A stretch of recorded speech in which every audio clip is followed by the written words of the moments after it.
Hello everyone, I am Surabhi. Welcome to my channel. Today I'm going to share the homeschool changes which I've implemented in this rhythm of our year, that is June, July, August.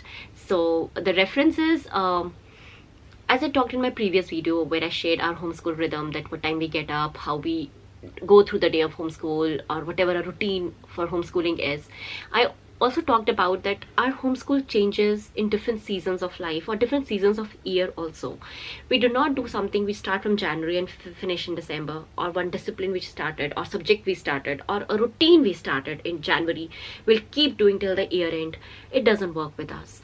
Homeschool has home, and in home lot of real things happen, and kids are growing, I am changing, my husband's life is changing, a lot of things are changing. So we turn around our school or our school rhythm a lot in all this 1 year of a academic year, according to our needs, according to what we feel is more important. And we have all this freedom because we homeschool. So I'm just going to share you comparing somewhere the rhythm which we followed from January to March, so what we followed from June to August, because March and April was full holidays for us, full vacation. So let's start from there.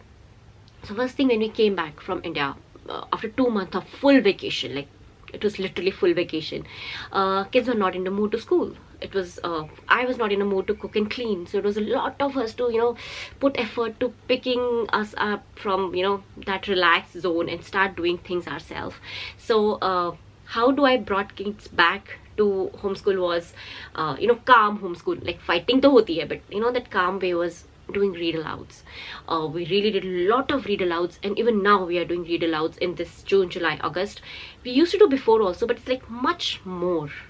I spend a lot of time in read aloud in our homeschool day because I want them to calm down. I don't want to teach them a lot. I give them the work which they can do independently. Like there's not much teaching involved in these 3 months because there's a lot of mental work that is more involved. Like psychologically we have to bring ourselves to the reading or studying mode rather than just fighting or just learning. You get it, it's very difficult to come from vacation mode. So especially first month we did like three books read aloud. That is a lot because they were really big books. And July we did 2 read alouds, and August I think I will finish only 1 read aloud. So slowly I'll go back to my routine of doing 1 read aloud average. Like read aloud means like proper 1 book slowly. But yeah, in this one I did a lot of read alouds, less of teaching and less of one-to-one talking, because none of us were in a very good mood doing what we were supposed to do. But yes, we did that. So we learned during read aloud, during stories, and just calmed everyone down and accepted the truth that vacation is over, and that's okay. That is also a part of not learning, not teaching so much is also a part of homeschool, because in a way we were just revising the concepts. We are doing pretty easy kind of work, you can say. I had planned very you can say revising kind of things for them, which they were confident to do, which they were not failing much in a way, and they were like 80% of work they could do without asking anything to me. So that really helped them to settle down in the routine and helped me to calm down and just accept the truth of life. So yeah, we did a lot of read alouds in these 3 months as compared to we did earlier. The second thing was our rhythm, right? We used to wake up at 7, get the schoolwork done 7:15, 7:30, and then finish the work by 11, 12 o'clock, and then do the projects in the evening or something like that. Now the father is going to office. It's we don't have work from home like once a week sometimes, but otherwise he's regularly going to office. He comes by 7:15, 7:30, and my 7:30 is my deadline. I'm not dealing with kids, but yeah, he likes to play with them a lot, and he's really missing them because there's no more work from home. So yeah, I let them sleep late. They sleep by 8:30, 9, sometime 9:15 also, till he wants to play a little. And so they're waking up late. They're waking about 7:30, 8 o'clock.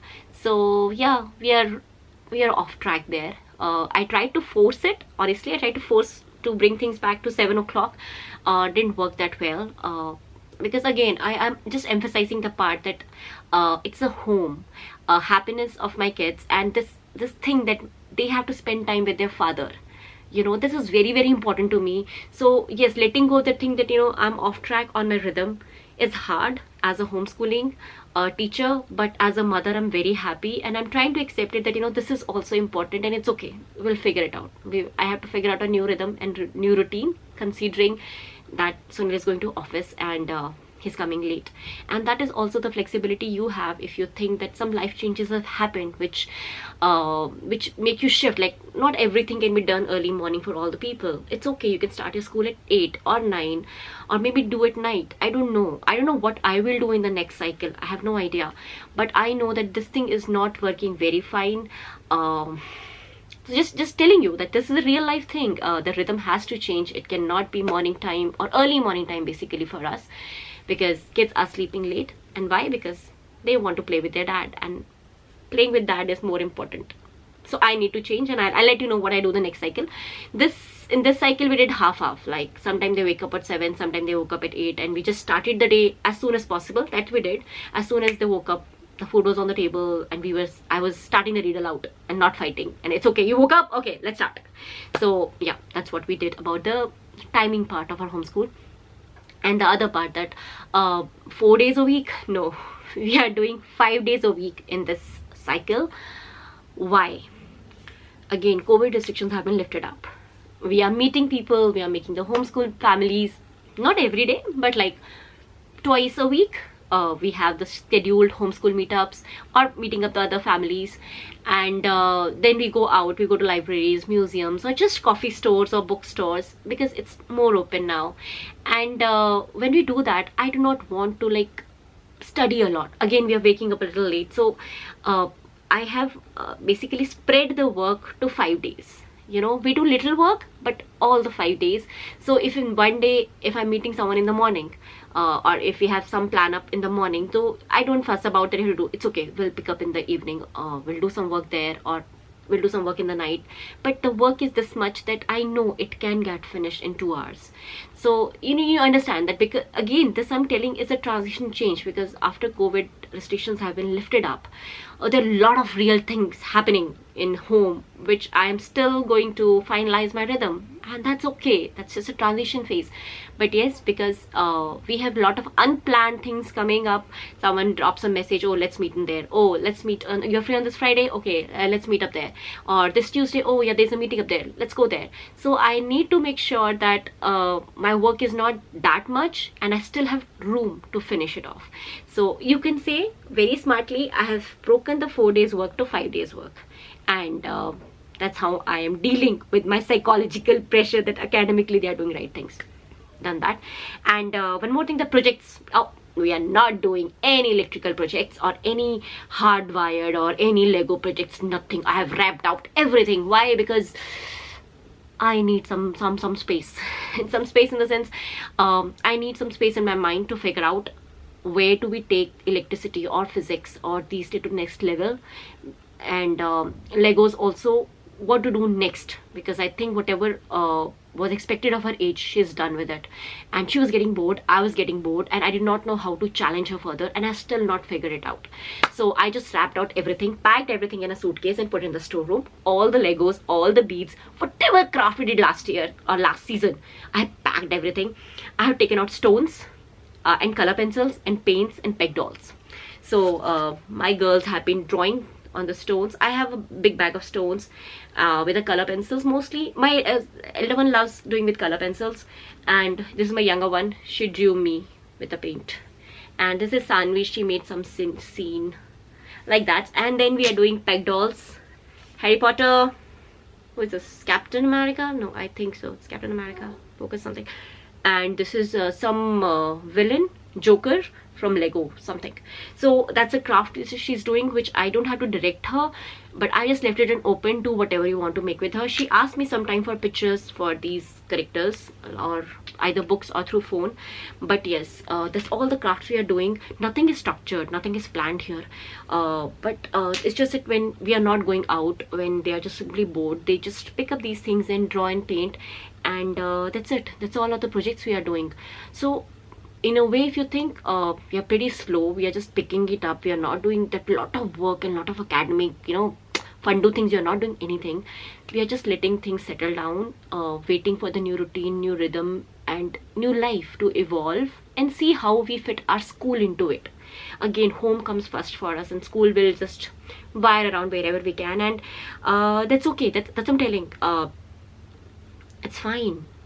Whatever is required for your life, do that first, and changes will happen. You saw my big change from that organized and that strict and that rhythm to what we are doing now. So just want to share it. I'm pretty okay. Things are still, we all are healthy, happy, safe, we are learning, and we are settling down, and that's completely okay. And we'll figure out, I have to still figure out this science and chemistry and physics part for my elder one, and I am in the process. Again, as a mother, you also learn and you also change, and if you're not able to figure it out today, that's completely okay. I have not figured out for like, it's the 3rd month. From June, I'm trying to figure out what to do for physics next, and I have no idea. But it's okay. We'll figure it out, and whenever I figure it, I'll share with you what I'm doing with her for the next part of physics. But that's what I wanted to share you. Homeschool changes are inevitable. They should be acceptable, and don't try to make things rigid or strict, because again, it's a long-term journey, and you are doing enough. Your kids are happy, you are happy, and that's enough. Rest all will, you know, fit into place whenever it has to. So just enjoy your life, enjoy your kids, and be happy. Thank you for watching me, listening to me, and see you later. Bye bye.